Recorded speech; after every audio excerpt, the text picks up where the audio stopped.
they were locked into their mountains, but up next to Rome, the Legion push is on the way, and it's not going to be a free sim opportunity for them, obviously. And with Mapuche not holding their end of the bargain here, they're kind of locked in. They've got Germany to the south that's going to be able to help out. You can see a couple horses coming up here. But there's not a lot of space for Korea to really get expanding. They can definitely probably do a play here, but they'd have to be really careful about the push.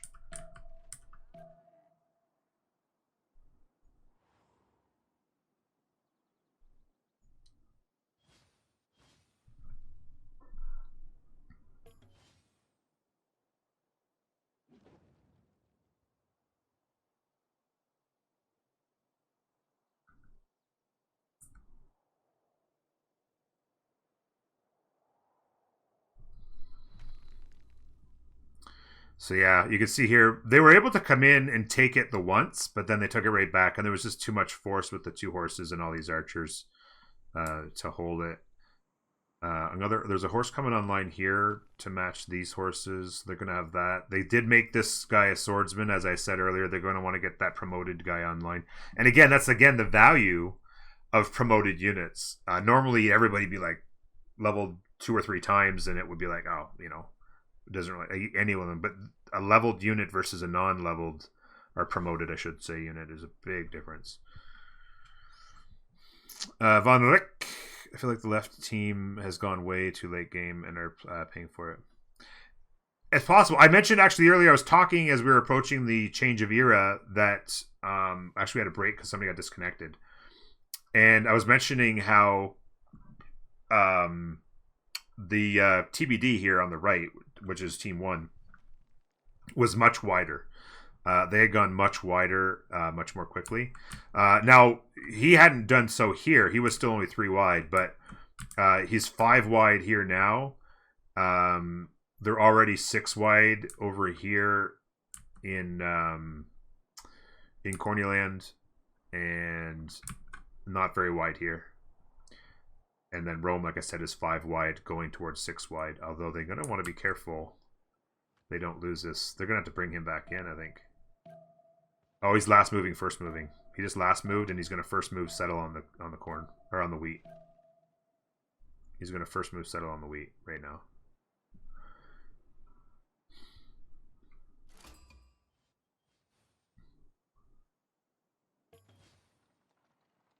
Yep. Last move, first move. So there's 6 wide now. So it's definitely so much wider on the TBD side, and they're going to have to get their act together on PP Patrol, or it's going to be over. I assume military civ is the best military. Not necessarily. In a team replay, you tend to want to have a military civ to counter another team's military civ. Sometimes, like for instance, there's not much of a counter for PP Patrol to counter the Mongolia push here. Mapuche is not bad, but they're not going to be able to. It's going to be a tough call. Really, in reality, it depends. There are some really strong military civs, but simming out, pushing science, like science is kind of king in multiplayer in a way, because not only does it threaten the win condition of a science victory, but if you're winning in tech, then you're going to win on the military side, and then domination games tend to be the ultimate victor. But a lot of times you'll see plays where teams that aren't really a military type civ actually win military type games because they out tech everybody. Like in the last game I did last week, Russia and Germany just out teched everybody and everybody else, and got to like modern armors and tanks and stuff first, and were able to start pushing in, and they had more production. And even though they're not really military type civs, they're more sim type civs. And then it turned out that Corny, playing as Dido, actually had the most science, and he nuked 2 capitals to end the game. So again, 3 sim cities, or sim civs, won the game in a military victory.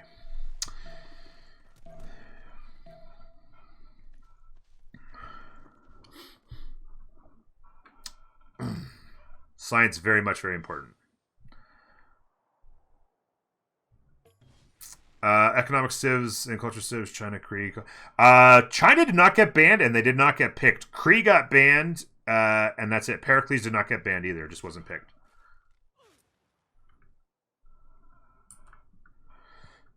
Everybody's in a golden. He's having issues because he's right next to the capital. This is 3 tiles from their capital, whereas Mongolia's down here. Everybody's in a golden. Yeah, Norway's out by themselves free simming, which is, I mean, Norway can free sim pretty well. Don't get me wrong, and they're going to have a really nice, strong faith game. But that's not going to do anybody much good when all the actions being taken place on land a long ways away, right?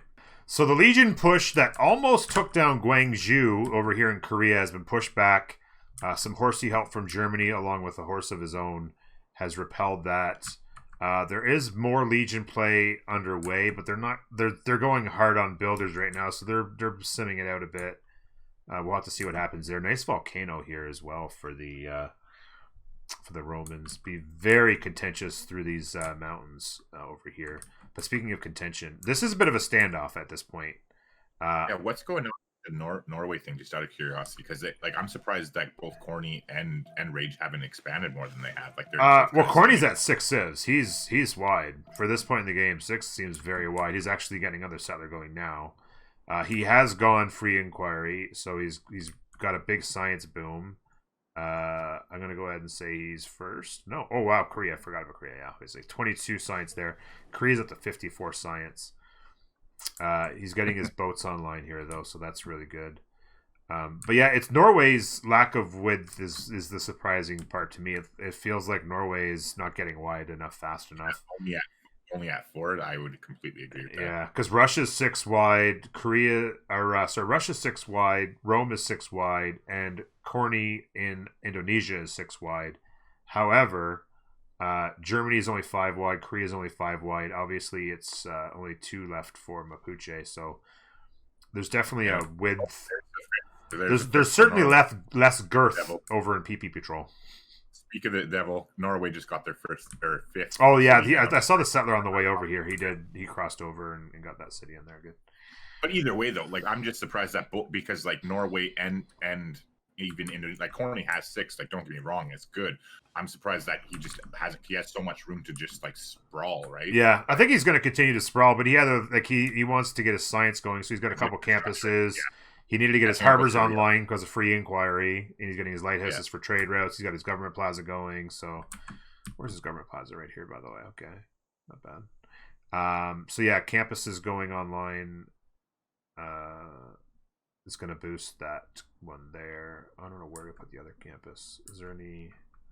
That's unfortunate for him. He's got 2 reefs out here in the middle of the water. Well, not been. Yeah, Russia was not. Yeah, Russia hasn't been banned most of the time. Russia is typically always available.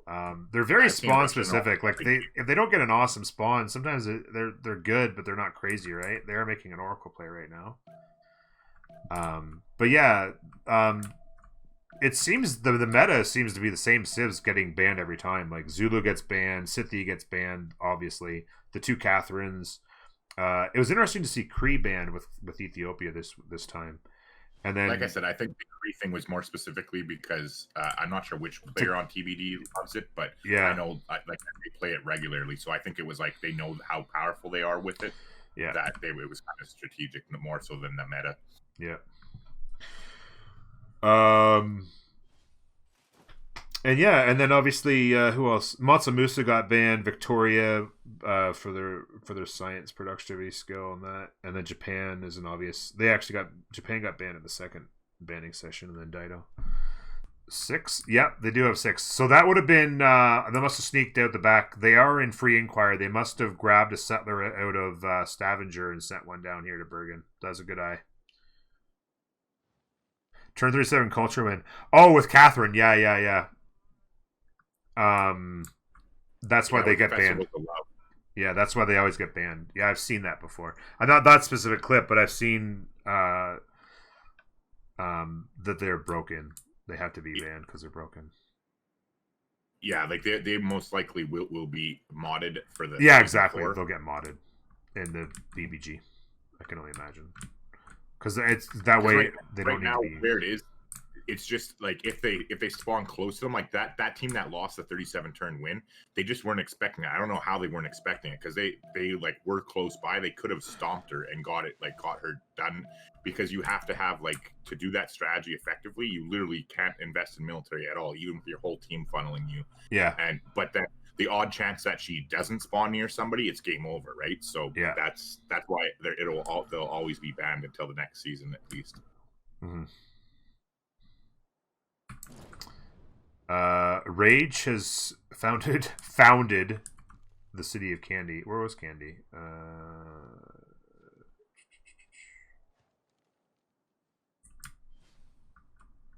Well, Rage is Norway, so that's probably his 7th city. Where was Candy, though? 6th city. Oh, Candy was across the water, weren't they? Yeah, Candy was right here. Yeah, so they went and took that with a longship. Interesting play. Germany is on their side, though, so that's okay. So that's a pretty solid city as well. Look at that. They had a fire, so it's 3/3 tile there. That's nice. Yeah, nice. Nothing improved yet. But yeah, that's in Monumentality. Yeah, he's in Monumentality. Yeah. Yeah, they'll have a builder there in no time. Yeah, absolutely. Be interesting to see how he plays his faith game, because obviously builders to get things moving. But I guess he's 7 wide now when you count Candy. So that's with his new addition. That's going to be interesting there. Turn 8, going to be going for a 7th city in Indonesia. Another settler coming out of Mongolia, so that's going to continue to accelerate them. It looks like, it's full loyalty. So they're would they put a governor in, and they got their pops high enough. Is this 1, 2? Yeah, this city's close enough as well. So they're getting just enough support here with the governor. It's interesting with only 1 pop as well. Now they are the yields again, Norm. Sorry. Yeah, I'm just taking 1 second here. Interesting to see a really hard pushback. They would be getting a lot of support from their neighbor or from their friends. 2 more swords coming online. 2 swords here. 5, 6 archers. Another sword here that stepped in. This is a really interesting battle going on here. Bit of a standoff, but I feel like if Mapuche doesn't invest a little bit more, he's got 2 more horsemen coming. He's going to need to invest a little bit more, or it's going to be. And remember, the real threat is the Keshigs too. Absolutely, yeah. Right? The Keshigs. Like, this is nothing. Yeah, it's something, but like the real power is coming. Because one of my chat had asked too, like, he said he would have burned the city down if he was him, and I said, oh no, he's planning on taking the other 2 into the empire. He wants that city. Well, yeah, eventually, but he wants that city as a forward operating base for promotions. That's why he's for sure. No need to burn it down. And then on top of that too, one thing I did notice, can you take a look quickly at Norway just briefly? That they're one city that they settled on the other side. I think Corny might be in for a little bit of trouble, because now his longships can start coming out of him on that end of things. Well, and actually Indonesia's already introduced themselves to Skedsmo, and there's a quadrem on the way, and I'd be curious. There's another galley that he could send in that direction.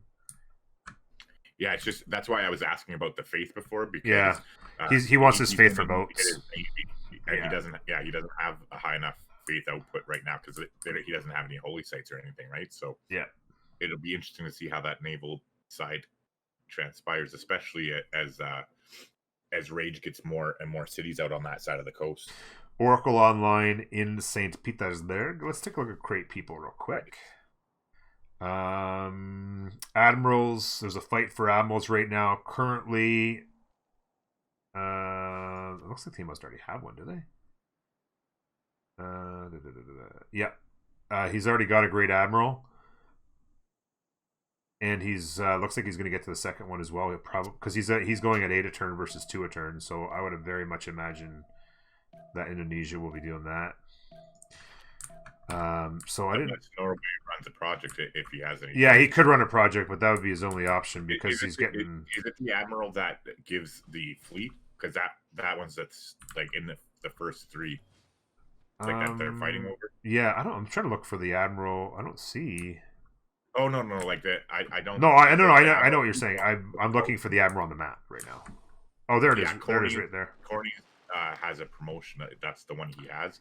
But I'm saying the one that they're fighting over, like, because like technically Norway wants the third one if they're not, if the next one is not the one that gives you an instant fleet, because if it's not that one, yeah, instantly creates a quadrine unit plus 20% production. So the next one I believe will be, unless it's already gone, is the one that gives you a fleet, instant fleet. Where is it? Oh. Okay, so the first two. The one he just got was the fleet. Okay, the one he just got. Yeah. This is the fleet here. So he might turn that quadrant into a fleet. Corny just got that. Yeah. So, okay, just because your face on my side, your face is covering it. That's why I was asking. Okay, okay. Sorry. Yeah. No. I think I know what happened to the other admiral. I think he probably used it. What was the first admiral that he did? Grants more promotion levels to a military naval unit. Yeah, he already used it. He probably gave a promotion to somebody. I don't see a promoted unit. That he died when he was trying to take Caguana. Oh, maybe. I don't see the unit now, though. Okay, he's retreating here. I don't see it. I don't know. Well, that's what I mean. He might have used it on a ship that died when he was trying to take Caguana. It's possible. It's possible. Yeah. Otherwise, we should be able to see his promoted unit. You would think, or the admiral, right? Yeah, it's whatever happened to it. It's gone. So yeah, you're probably right. Over here again, it's a bit of a standoff. The archers aren't doing much to the horsies, other than feeding XP. This got a promotion here. Last turning, trying to get a kill. But again, this is a really interesting gameplay because easily that unit right there would have had a promotion. After getting hit by 3 archers and a swordsman, he would have easily had a promotion there. And he just went like, "Oop, I'm level 2 now. Hit me again. Hit me with your best shot." And it would have been just like, just annoying. Now, I did see here, Great General, yes. So they did get a Great General. They got their their encampment up and ran a project earlier, and they do have now their general. So it's General v. General. But it does feel like they've really invested a lot into retake of their city, obviously. And it feels level 2 archer there. It feels like they could have this city back in a couple turns. But at the very least, they're slowed them down so far. Even if they get that city back, like you keep saying, there's a whole other level of excitement coming their way. More action on this front here. That archer died, not surprising. I think he knew he was going to go down. Horse flanking a little bit, but these guys are going to hold the horses off. That archer's going to take a hit, but the counter might be deadly. I'm hearing some swooshing sounds over here in the east. Oh, some more galleys coming online, so the faith purchasing is real. The quadrem's coming in. That long ship's going to feel awfully lonely soon, although he's getting a buddy in a turn. Gonna be interesting. I mean, in order to avoid the lobby, we can offer. He can move through the other choke. Oh, so he's. What, can he move it at all? Like he's offering to move it this way, I think now. He's like, just go ahead and move it this way. We won't kill you, or something. I don't know.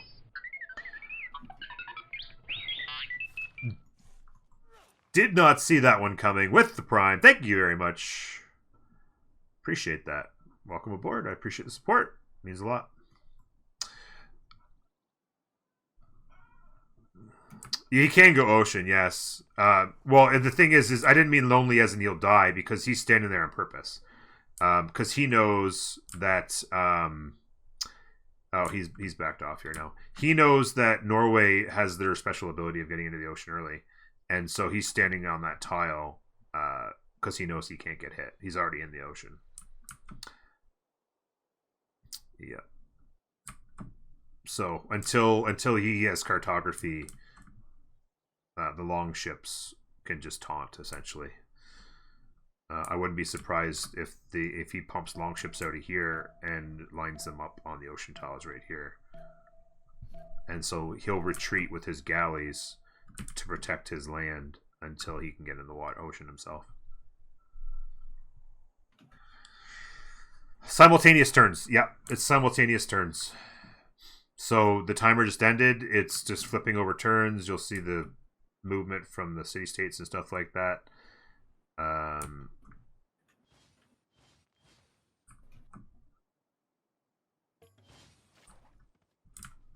And here we go. So there's back and forth action here. You'll see each team attacking. There goes an archer. They are getting pushed back quite a bit. There is now surrounding. These horses are probably going to be dead pretty soon. Ooh, that's got to be frustrating. This guy. I wouldn't be surprised if he's probably got a promotion now, because he's attacked 2 or 3 times and then he just got hit. I would not be surprised if he has a promotion. So that's probably, unless, no, I don't think he can get there to get a hit in. I don't believe.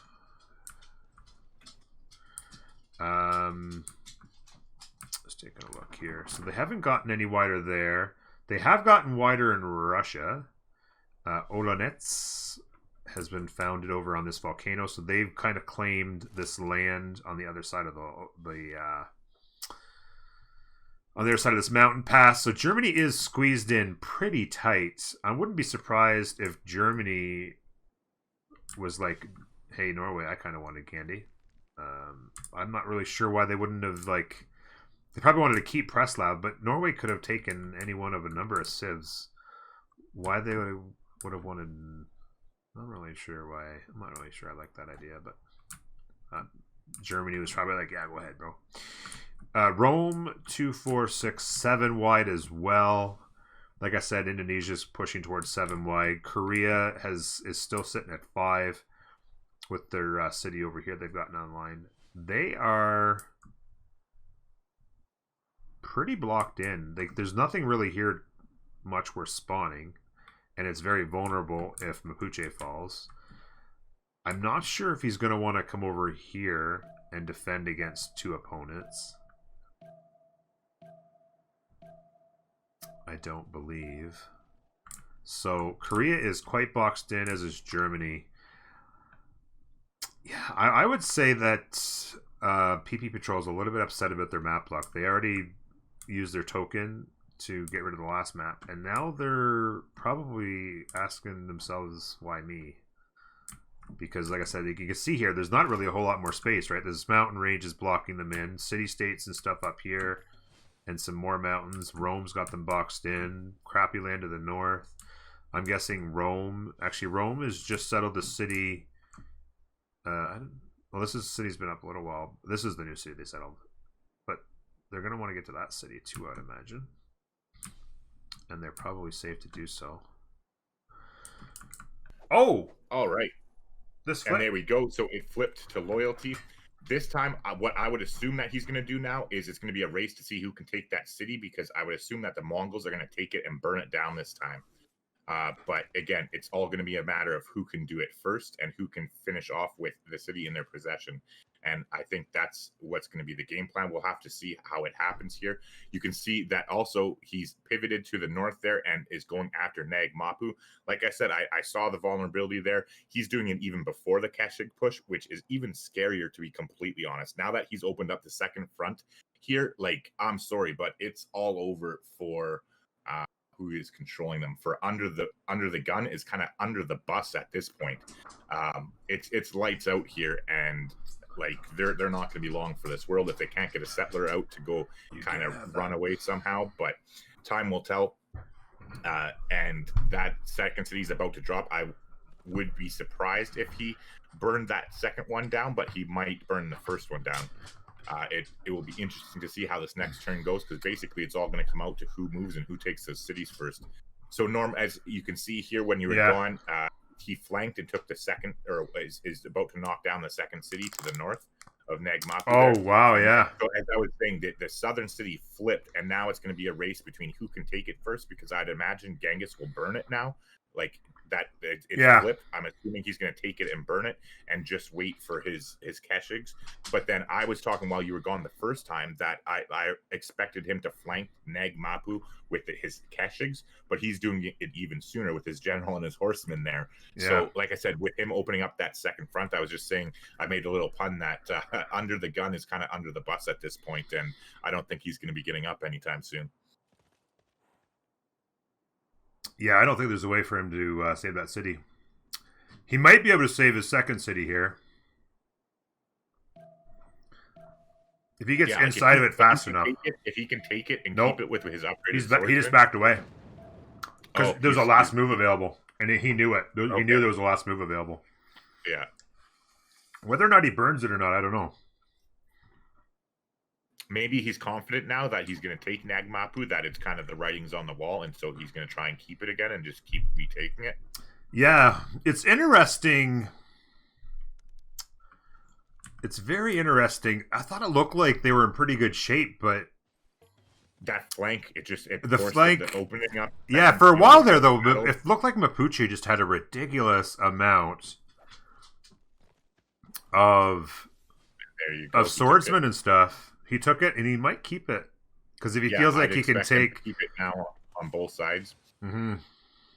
Can you check the Great Engineers quickly to see if anybody has grabbed George St. James? Because that's another really nice play in multiplayer is to feed walls, and you can we're not even close. Not even close. No, the engineers have just gotten started. I just thought with Germany that it might be in play, but that's fine.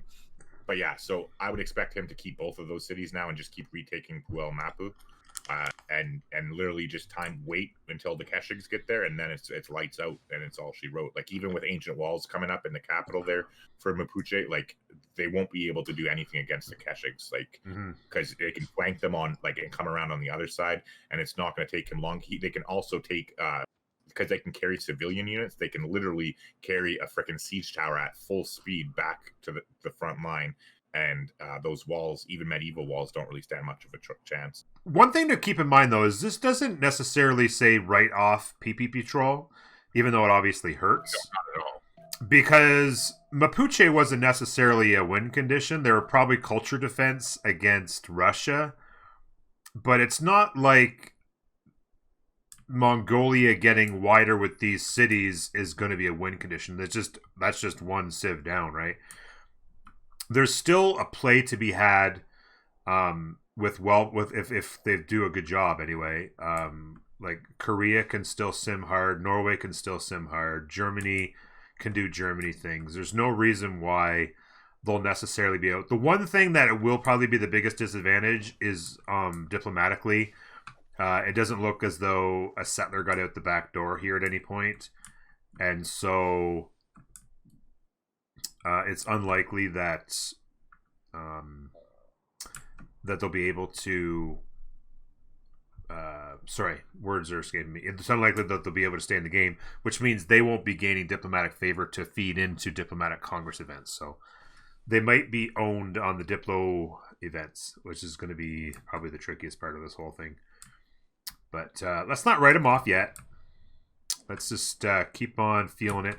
As I predicted earlier, the Norwegians have brought some longships down here to troll from the ocean, and the Quadrem is just picking up a little bit XP off them. It looks like. Be interesting to see if he can save up and buy another Quadrem or two. With faith. Norway's got a berserker. Got another settler coming out of here. He's of course sticking to the coast.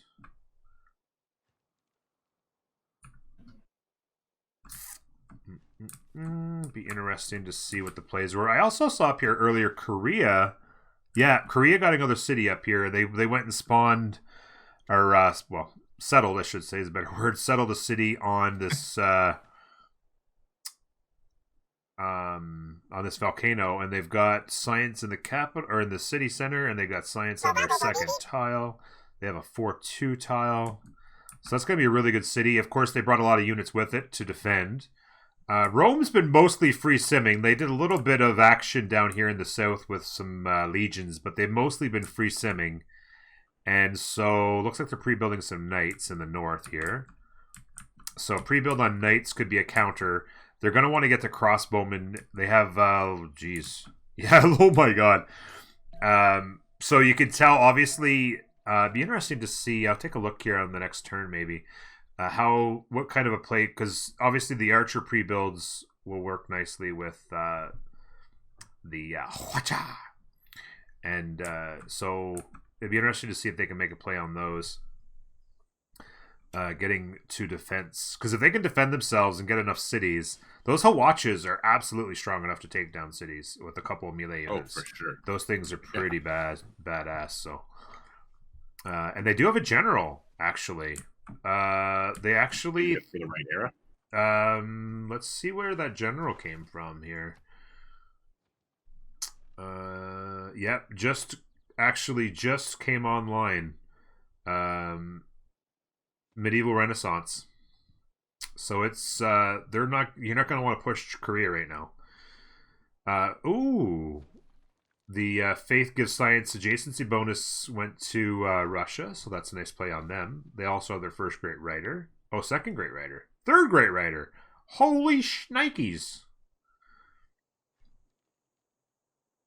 What's that?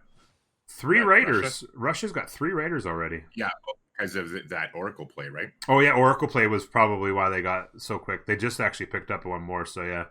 Oracle play's got to 3 already. With Russia, if you're not 100% certain of this in the multiplayer thing, that they actually don't get their great writers like how they normally do.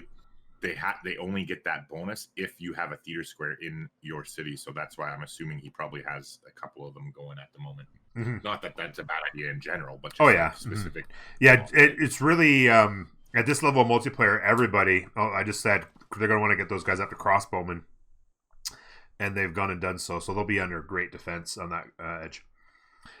But yeah, Civ Show, wonderful to see you, sir. Thank you for being here. Very weird map. We got 2 weird maps in a row today. The first weird map got vetoed. Military scores are right there, as you can see. I should probably be over here. It's been a while since we took a look over here. Not going well. I was gonna say earlier, I forgot. A governor in Nagmapu would also save them a little bit of heartache, and they'll be fine there. Military score wise, it's pretty even. Norway's got a lot of boats to defend against Corny's boats, so those are kind of offsetting one another. And then beyond that, I think Korea built a lot of military just to defend their forward settle, and then obviously Mapuche is down in the dumps right now. I was gonna check yields. Corny's science is competing with right there. I mean, you want to talk about skills to have a coastal civ simming out and equaling the science of Seonduk at turn 54. That's pretty crazy. The culture play 69 culture out of Russia. You can see here, the cost of this heavy military push in Genghis. He had one job and one job only, and that was to start beating up on his closest neighbor the moment he found them. And he's got no science and culture online whatsoever. He's running negative gold, but he's beaten up on a buddy, and you can see Mapuche's numbers are ugly. Harbor adjacencies. Yes, he's got monument. He's running free inquiry on his harbors. He's got an 8 and 8 there. That was just a little 4 and 4. I think he's got a 6 here. He's got his double adjacency obviously on. And then that one when it gets built. And this one over here as well. So yeah, he's got a few really good ones. Another harbor over here. I think that's just an easy 4. I don't think he's built one over here. So yeah, that's where he's getting a lot of it. I love free inquiry play. I don't play a game without going free inquiry. I love going monumentality, free inquiry, back to monumentality. If you can get it. Now, in an online speed, getting your harbors down, you go free inquiry right out of the gate in the classic. But It's hard. It's hard unless you're coastal with harbors. It's hard to get enough value in the classic era out of commercial hubs for that play. But excuse me. Now Germany, we haven't taken much look. Let's take a look at Germany. They've founded down here on Frankfurt, just went down, so they're 6 wide now, and they've got another city heading north. This land is kind of free for them because, well, for them in Korea to divvy up, I suppose. Interesting that nobody's made a move on Mahenjo, although Germany has got some land in here. Neither one of them have taken a city-state down. I'd be curious to see where the plays come as far as that's concerned. Hierophant Prime, thank you very much for the follow.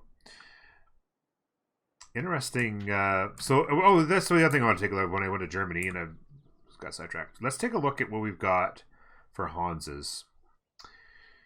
We got a 9 and an 8, and we got an aqueduct coming online to boost that one. So as I said earlier, they're going to want to get a dam online, but this... Oh, and they actually got a couple of wonders over here as well. They went wonder spamming. But yeah, they got a really nice setup here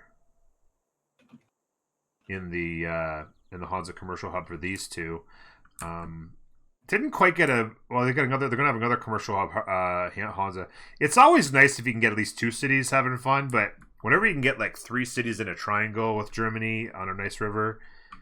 but he didn't really have a setup to promote that possibility. He could put a city on the coast down here at some point. It'd be a bit of a risky play, but he does have his buddy in Norway to protect the seas over here. And if he ever put a city down here, he could do another commercial hub Hansa action in here with the city down here. So even though the city wouldn't look like too much here, if you can throw a +10 or +12 Hansa down, it'll be a lot nicer really quick. Like he could settle that Olive, for instance. He could throw down a campus on this and something to do. You want to squeeze as many cities in eventually as you can, right, when it turns into a sim battle. And holy cow, yeah, Korea. Oh, there they are, the Hawachas. That's what I was going to do. I wanted to check. Hawachas online. Hawasha are online. And it would be best served that Rome keep their head up.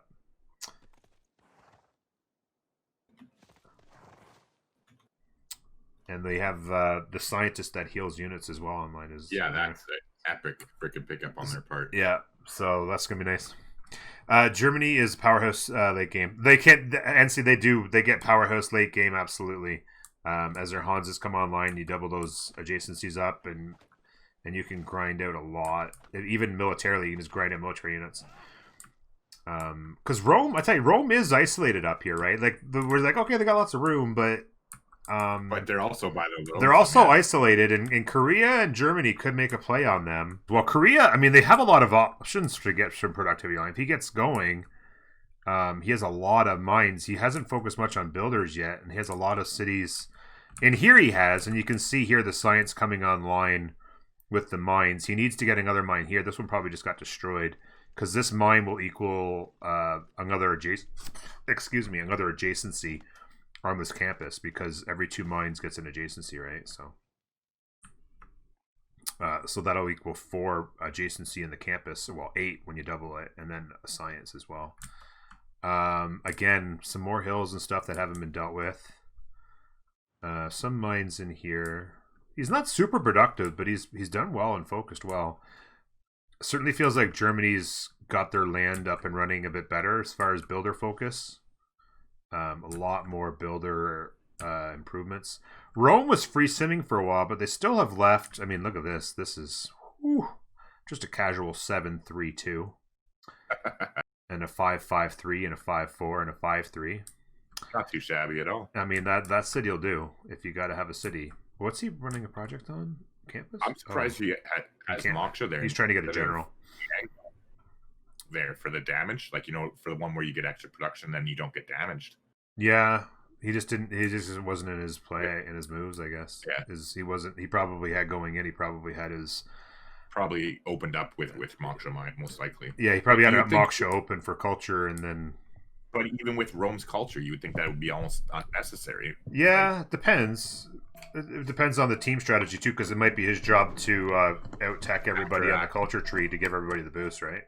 because that's a good early, for Rome. That's a good early play, is for you to give everybody the boost on the culture tree early. Yeah, but seeing as how early Liang's promotion is too, though, right? No, I don't disagree. I'm just. Yeah. Oh, yeah. Giving a counterpoint. No, I know. There's no right or wrong way. Just different ideas. Right? Shoot, I meant to get back up here and I forgot. So they did take it as suspected. They're desperately going to need their walls up because, like I said, these Hawatches will knock your socks off, especially with a general in play. Like they will absolutely smash booty. I'll go to that one shot, and I mean, even though it's walls and it's a ranged unit, one shot took what 15% off. Like that's a pretty good shot. That fast. Yeah, they don't. And it, walls, so if he hits it, like there you go. There's a second hit, and it's already at least a quarter done. You know, this guy just took a promotion. This guy, I'm not sure he has a promotion or he has to heal up. He's got 2 more on the way. Like if you hit walls 6 times with Hawacha army, you can consider that city dead. Yeah, like the Legion's only going to help so much with the combat strength. Like, yeah, it's not and the Legions at this point will get shredded by Hawachas if they get caught out of the city. The crossbows, on the other hand, are a little bit better, but still, like, not compared. They'll do okay, but yeah, that's crazy. They got the Hawachas. You see that? Yeah, and he has a musket on the way too. His science, he pushed science hard early, and one turnout on the siege tower down to the south in Jeonju there. Yeah, so